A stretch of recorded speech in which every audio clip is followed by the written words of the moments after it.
Welcome back to Recap Channel. A tech billionaire invites his old friends and the best detective in the world to his private island to solve a murder mystery. The attractive, flawed, and morally corrupt people that he once gathered together again on his command are able to solve the murder with Benoit Blanc's help. Rian Johnson's wit and Craig's charm make the story enjoyable to watch, and the performances from a blockbuster ensemble ensure that you will leave the movie feeling satisfied. There is some A24 deviousness in how the plot comes to life, but Blanc's detective work is enthralling and riveting to watch. The ending of the movie explains everything that you saw on screen, but it is spoiler-filled just in case you want to remain in the dark. Miles Braun was the golden tit for the entire group. He was their godfather in every way imaginable. None of the members of the group were successful, as Helen notes in the flashback before they were lifted up by Miles. But Andy saw the potential in them and kept them together. She was the one who introduced them to Miles. This explains why Miles had such a hold on each of those persons, except Whiskey to an extent. Claire was not a savvy politician and had lost the local councilors' elections before getting the huge influx of cash from Miles, which enabled her to mount a successful campaign. Duke was only a video gamer who lived with his mother, the delightful Jackie Hoffman, and it was Miles who blew up his account on Twitch through his advertising and digital marketing team. Lionel was a school teacher until Miles picked him up and made him the scientific head of his space project. Birdie was a failed fashion designer before Miles put up funds for her fashion show and she started to go viral.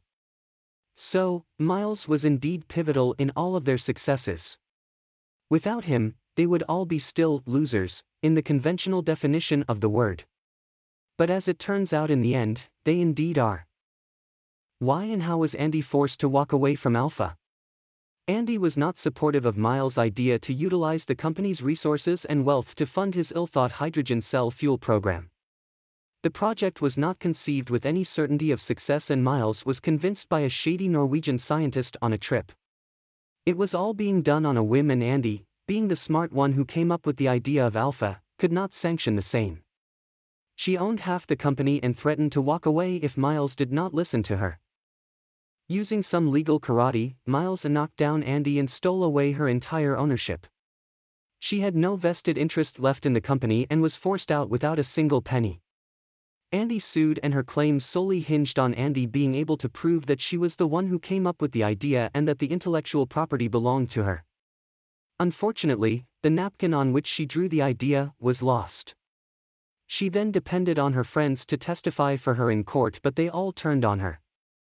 Because of the above explanation, none of them supported her and she lost the case, and hence, the company. Who invited Benoit Blanc? The woman we see come to the port is not actually Andy but Helen, her identical twin sister. She was the one who invited Benoit. She took the box that she found in her dead sister's house to Benoit. Andy was suspected of having committed suicide but Helen made the claim that she was murdered. 2 days before her body was found, Andy had sent out an email to all the members of the group that she had found the napkin and could prove her ownership to court.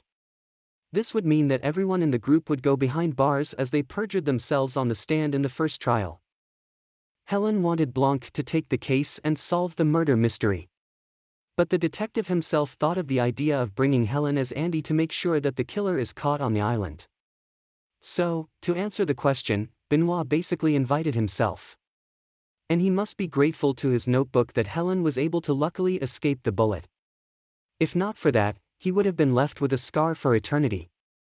The killer shot straight into the book and settled nicely in Helen's breast pocket, thus saving her life.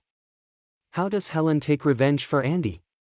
Glass Onion admittedly has a very lengthy ending, for what should be perceived as one, at least. It essentially starts from when Blanc starts peeling back the layers, but we have got a substantial amount already covered above. So here, we will focus from the second we see Helen running to the Glass Onion room and Blanc picking up from his panache-filled revelation of whodunit. Blanc's passion for solving mysteries showed in how he defiled Miles' intellect and called him out being a glorified idiot. He explains why it took so long for him to figure out the killer. Remember how he told Helen in a flashback that he is bad at dumb things? That's his cue. Blanc says that because the answer hid in plain sight, every peeling back of a complex layer led him to a dead end. His monologue runs side by side with Helen discovering the red envelope which has the original napkin in the glass onion room. Blanc recalls all the instances in the film when Miles came off look like a genius and intelligent person, but he made a lot of mistakes. Using words like imbreathiate, which Blanc annoyingly admits is not even a word, and reclamation, incorrect usage, was in his own words, a veritable minefield of malapropisms and factual errors. His doc is a piece of shit, his wonder fuel is actually disastrous, and he did not get anything done. In the entire film, there were many instances where he proudly claimed that almost everything done around his house was by someone else. That is why there's so much name-dropping. What is Miles' part to play in this? Miles Braun is not a complicated genius, he is a vainglorious buffoon. Duke did not take Miles' glass, Miles only said he did. But in reality, he had handed him the glass by distracting him with Bertie's dress spins. And frankly, everyone else as well. So that none of them can spot him doing it. The next thing is Duke's innocuous statement in the pool. You almost pancaked me that day near Andy's house. The day when Andy would not answer the group's calls and would not answer the door, she was already dead. Because Miles had visited her before anyone else in his baby blue and Duke had seen him on his way there. Duke was the earliest to reach Andy's house and that was an important clue as well. But why kill Duke? Admittedly, the big man had no idea that Miles had killed Andy, only that he was there that night. But what eventually gave Miles away were the Google alerts. When the story was published, he got an alert of Andy's passing away. The moment he had called Miles to show him the numbers, Duke showed him the phone with that news clip. That is why Miles had to kill him. Duke could have blackmailed Miles to put him on Alpha News. And then Blanc proceeds to tell everyone how Miles did it. Pineapple juice. Whiskey's hands go straight to her mouth as she realizes what Miles did. Duke was allergic to pineapple juice and Miles purposely puts it in his drink so that he has a reaction and dies of an asphyxiation reaction. It is so dumb, it is not brilliant, unlike Tommy Wiseau's room. There is more frustration for Blanc as he realizes Miles stole his idea to create this web of lies. Helen has joined in, to everyone's surprise, and holds up the original napkin. Miles says there is no way to ascertain its authenticity, to which she points to a glass onion print at the bottom. The restaurant closed a few years ago and had napkins with their name on them. But Miles is able to shockingly burn the napkin using his lighter. How does that happen? Go back to Claire and Lionel's conversation in the pool where the latter gives you the answer. Hydrogen particles are too small and emit out into the environment through leakage.